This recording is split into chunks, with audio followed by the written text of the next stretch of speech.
까닭 없이 주님을 따를 수 있는가? 라는 제목으로 같이 말씀을 나누겠습니다.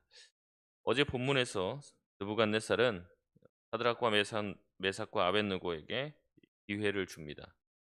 한 번만 내가 기회를 줄 테니까 내가 시킬 때 또 이 음악이 울려 퍼질 때 그 신상에게 절을 하라는 거죠.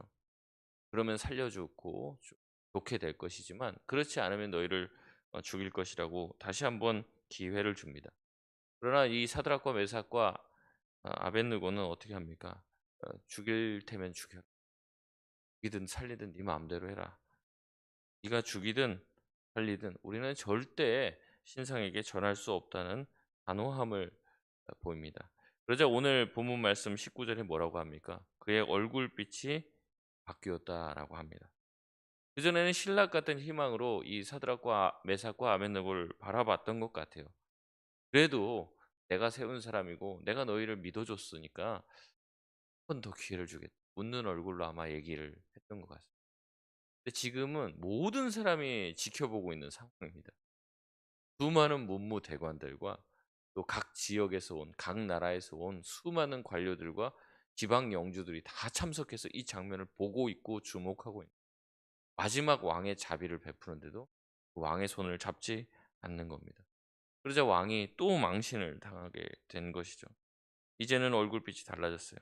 이제는 더 이상 왕이 그들을 살려둘 마음이 없어진 것이죠. 그래서 명령을 합니다. 풀무불을 7배나 뜨겁게 하라고 이야기합니다. 여기서 이제 풀무불이라고 이 번역이 되어 있는데요. 우리의 언어로 좀 쉽게 번역을 하면 용광로라고 할 수 있습니다.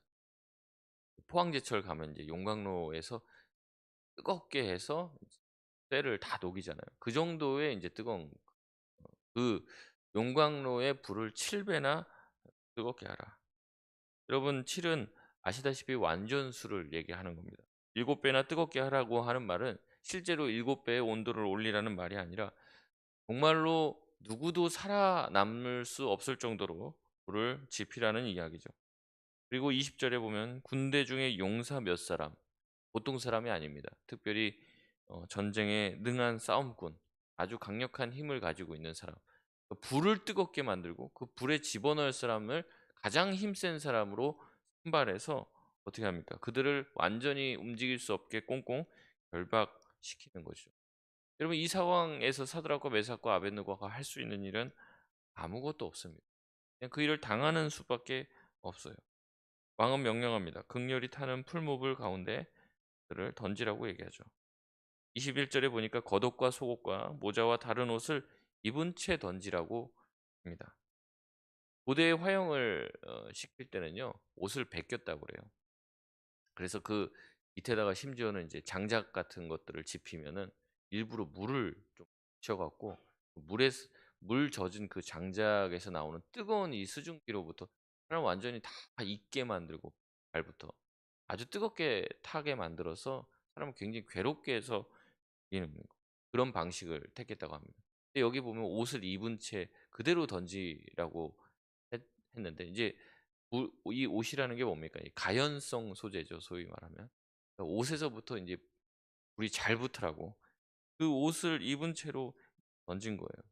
이 불길이 얼마나 셌는지 이 용광로에 들어가기 전에 이 용광로에서 나오는 그 불꽃만으로도 어떻게 했다고 합니까? 22절에 보면 그들을 이제 집어넣으려고 했는 이 용사들이 타 죽었다고 얘기하는 거예요. 그만큼 불이 맹렬을 했다는 거죠.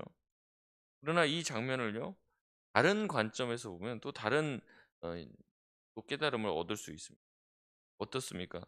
지금 이 느부갓네살은 계속해서 얘기하는 게 뭐예요? 내가 생사의 여탈권을 쥔 사람이라는 거죠. 사람을 죽이고 살리는 것은 나의 권한에 있다고 얘기하는 겁니다. 근데 여러분 이 장면에서 어떻게 됩니까? 느부갓네살은 자기를 위해서 싸우는, 자기를 위해서 충성하는 그 자기의 용사를 어떻게 해요? 지켜내지를 못하는 거예요. 가서 집어 던지라고 했는데 그 용사가 타 죽어버린 거예요. 그리고 자기가 실제로 죽이려고 의도했던 사람은 누구예요?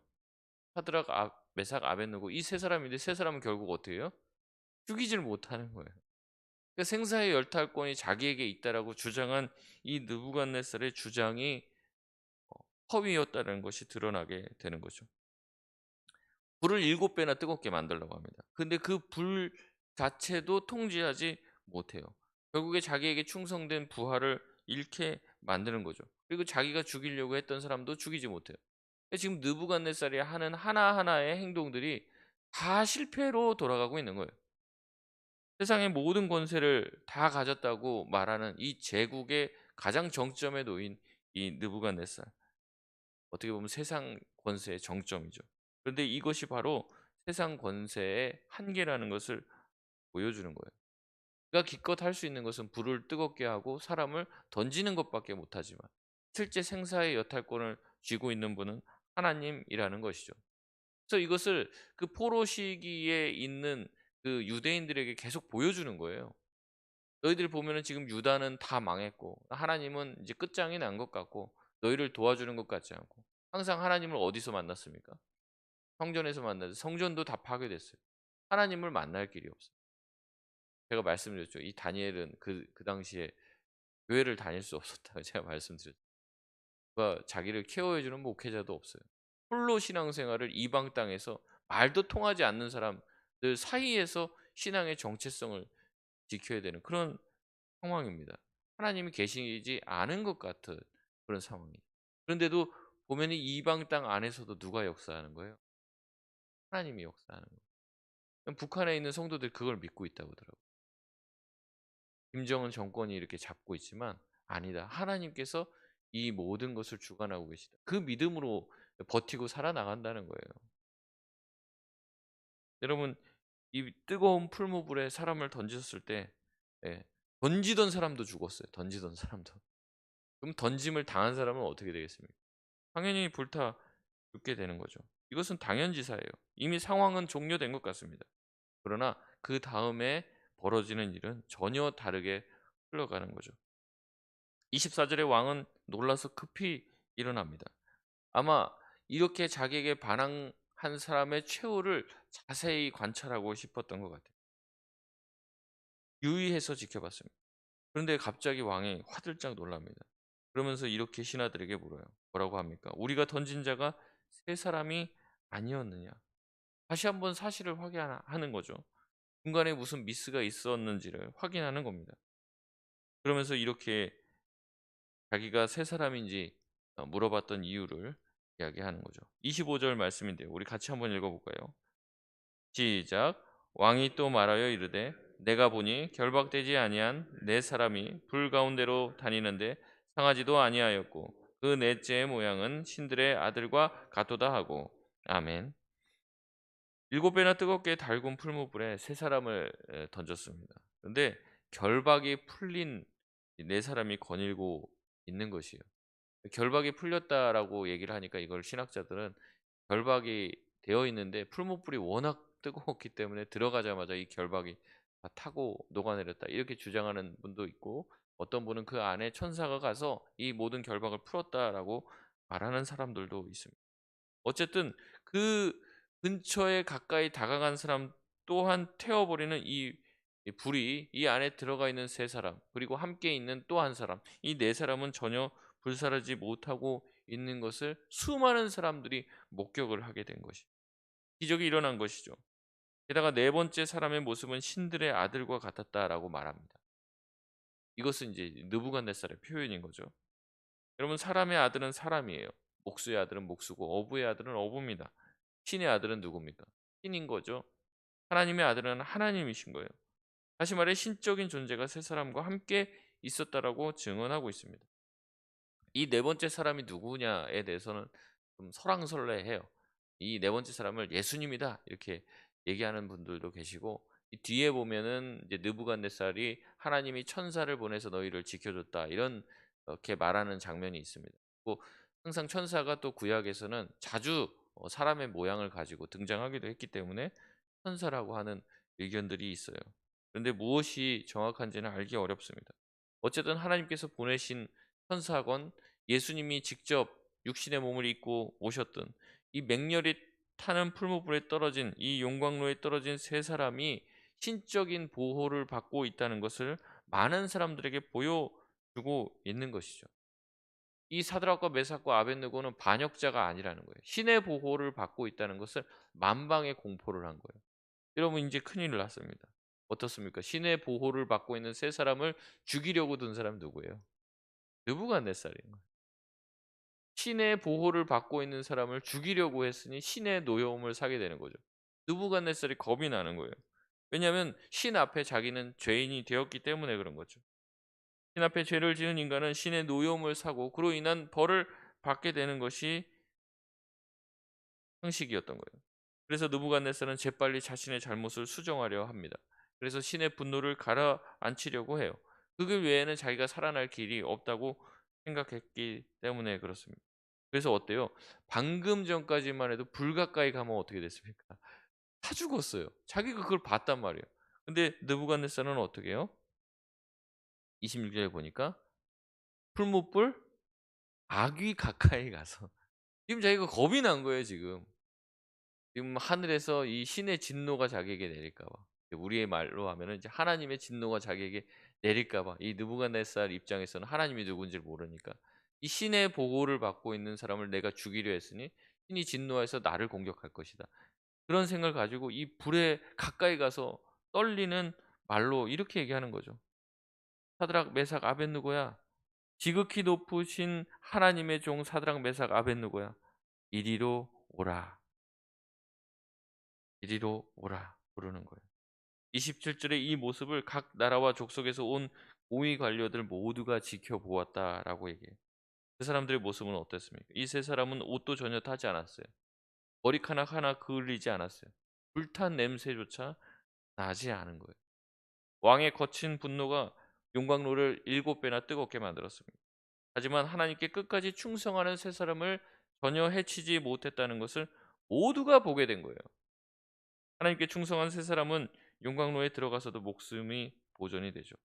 그러나 사람에게 충성한 그 용사들은 그 불꽃에 용광로에 들어가기도 전에 그 불꽃에 다 헛되이 죽음을 맞이하게 됩니다.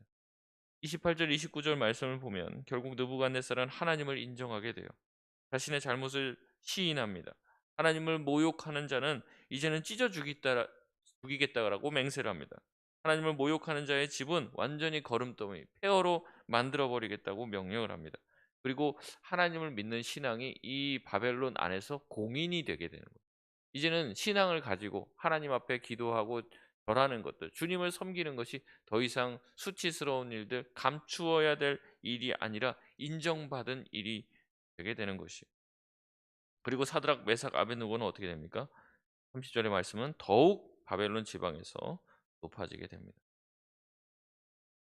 여러분 이 에피소드의 핵심적인 이야기가 무엇일까요? 아 이렇게 사드락, 메삭, 아벳느고가 충성했더니 하나님이 건져주시고 복을 주시네. 여러분 그 이야기가 메인일까요? 아니죠. 사드락, 메삭, 아벳느고가 어제도 말씀드렸지만 자기네가 어, 풀무불에서 불타 죽지 않게 해달라고 하나님 앞에 간절히 구하는 장면이 없다고 제가 말씀드렸어요. 이들은 그것에 관심이 있는 게 아닙니다. 하나님께서 내가 이렇게 믿음 지키고 충성하면 하나님이 반드시 개입해서 우리를 살려주겠다라는 그런 생각이 아닌 거예요. 그런 생각으로 죽음을 택한 게 아닙니다. 어제도 말씀드렸듯이 죽는다고 할지라도 자기가 산다고 할지라도 그건 아무 문제가 아닙니다. 그냥 풀무불을 선택한 이유는 자기가 하나님의 백성으로서 마땅히 가야 될 길이 우상을 섬기지 않고 하나님을 섬기는 길이었기 때문에 그 길을 가는 거예요, 그냥. 그 길을 내가 걸었다고 무슨 보상을 받는 것을 기대하지 않습니다. 보상을 주면 감사하고 그렇지 않아도 괜찮은 거예요. 그렇기 때문에 이 장면은 내가 뭔가를 했을 때 하나님이 도와주신다라는 이야기가 핵심이 아닙니다. 하나님의 백성은 어떠한 핍박과 굴욕이 있어도 성실하게 신실하게 하나님의 백성의 정체성을 지키고 살아야 된다는 얘기를 하는 거예요. 때로는 죽을 수도 있어요. 순교 당할 수 있죠. 그래도 그 길을 가라는 겁니다. 지금 우리가 살고 있는 문화는 어때요? 하나님에 대해서 아주 적대적인 문화예요. 하나님을 모욕합니다. 저도 가끔 이제 안티 기독교 그런 카페 같은 데 들어갑니다. 도대체 뭔 소리를 하나. 옛날에 교회 다녔던 사람들입니다. 교회 안 다녔던 사람들이 그 안티 기독교인들이 아니에요. 내가 교회 다녀봤는데 교회 다니는 사람들 다 가식적이더라는 거예요. 막 손들고 눈물 흘리면서 찬양하는데 그거 내려오면은 막 욕하고 세상 얘기하고 "서로 사랑하자." 막 웃으면서 인사시키잖아요. "사랑합니다." 막. 근데 돌아서면은 사랑은 무슨 사랑? 세상 사람보다 더 심하게 험담하고 욕하고 자기 주장을 하고 세상보다 더하다는 거예요. 교회 안 나간다는 거죠. 교회 내가 다 나가 봤는데. 나 옛날에 청년회장 다 해 봤는데. 그런 친구들이에요. 교회 열심히 했던 사람들인데 교회 실망해서 다 교회 떠난 사람들이란 말이죠. 그러니까 거기가 하나님을 모르고 교회를 안 다녀본 사람들이 아니에요. 그 사람들이 교회 실망해서 나가서 하나님에 대해서 그러니까 그걸 보고 교회를 나가려고 했던 사람도 '아유 나는 가지 말아야겠다.' 이런 생각을 가지게 되는 거예요. 그러니까 그런 문화가 우리나라 안에 인제 폐해한 거예요. 그러니까 교회 다니는 사람들에 대해서 아주 공격적인 저는 절 다닌다고 해서 막 공격하는 사람들 본 적이 없습니다. 안티 불교 사이트 본 적이 없어요. 안티 천주교 사이트도 없습니다. 근데 그렇게 기독교에 대해서 적대적이에요. 뭐 여러 가지 이유가 있습니다. 여러 가지 이유가 있는데 그런 문화 가운데서 우리가 살고 있어요. 우상 숭배를 강요받는 세상에 살고 있는 거죠. 세상 문화와 타협하라고 우리를 윽박지르는 그런 문화 가운데 있는 거예요. 여러분 그 가운데서 어떻게 살라는 겁니까? 하나님의 백성의 정체성을 잃지 말라고 다니엘서는 이야기하고 있는 거예요. 하나님한테 충성하면 복 받는다. 하나님한테 충성하면 풀무불에서도 건져낸다라는 말이 핵심이 아니라 건져내지 않더라도 그 길을 가라는 겁니다. 그리 아니하실지라도 신실하게 성도라면 믿음의 길을 걸으라는 거죠. 여러분 제가 이 말씀을 묵상하면서 딱 생각나는 게 욥기였어요. 욥기. 사단이 욥을 참소합니다. 뭐라고 참소합니까? 하나님이 욥을 부자로 만들어 놨으니 하나님이 욥한테 어마어마한 복을 주니까 하나님 욥이 하나님을 그렇게 잘 섬기는 거예요. 자녀를 그렇게 많이 낳게 해 주시고 그 자녀가 다 잘 되게 해 주시니까 욥이 하나님 섬기는 거예요. 하나님 저거 다 뺏어 보십시오. 저주하고 하나님 욕할 겁니다. 딱 그 얘기하는 거예요. 그러니까 복을 받아서 하나님을 열심히 잘 섬기는 그 믿음이 건강한 믿음이라는 겁니까? 아니라는 얘기죠. 사탄이 지금 참소하는 거예요. 그런 믿음 거짓 믿음이지 않습니까? 욥이 그런 믿음이에요. 손가락질하는 거예요. 그러면서 뭐라고 해요? 욥이 어찌 까닭없이 하나님을 섬기겠습니까? 다 이유가 있다는 거죠. 저 사람 저렇게 열심히 주일날 교회 나와서 저렇게 찬양하고 예배하고 저거 다 이유가 있다는 거예요, 자기 마음에. 하나님 한 분이 그냥 좋아서 순수한 마음으로 예배하는 사람은 없다는 거죠. 다 이유가 있다는 거예요, 그 안에. 내가 이렇게 하면 하나님 뭘 주시겠지라는 보상 심리가 그 안에 다 있다는 거예요. 그런 믿음 어떻다는 겁니까, 사단이? 틀린 믿음 아닙니까? 다 뺏어 보십시오. 아무것도 주지 말아 보십시오. 그럼 하나님 예배하지 않는다. 하나님 경외하지 않는다는 거예요. 하나님 뭐라고 하십니까? 해 봐라 그러면. 이거 다 뺏어 봐라. 욥은 그런 사람 아니다. 해 봐라. 사단이 치죠. 다 뺏어 갑니다. 그런데도 욥이 입술로 범죄하지 않고 하나님 앞에서 순전한 마음을 지키고 여전히 하나님을 찬양하고 경배해요. 여기까지만 가도 엄청나게 간 겁니다. 여러분 그런 일을 환난을 당했을 때 욥의 친구들이 와서 처음에는 막 울어줘요. 막 7일 동안 같이 옆에서 같이 금식하고 옷 찢고 옆에서 같이 앉아줘서 아무 얘기도 안 해요. 여러분 그런 새 친구가 있습니까? 여러분 어려움 당할 때 옆에 같이 울어주고 같이 금식해 줄 사람이 있냐고요. 그런 사람도 없을 겁니다. 우리가 대부분. 근데 그렇게 해준 것만 해도 대단해요. 근데 그 친구들이 가만히 있다가 7 일이 지나고 나서 하는 말이 뭔지 아십니까? "네가 뭐 잘못했으니까 하나님이 너 벌 받은 거다. 벌 내린 거다." 이 얘기하는 거예요. 그 7일 동안 같이 있어 준 친구가 기껏 한다는 얘기가 "너 빨리 회개해라. 너가 죄 졌으니까 이렇게 벌 받았지." 그 얘기하는 거예요.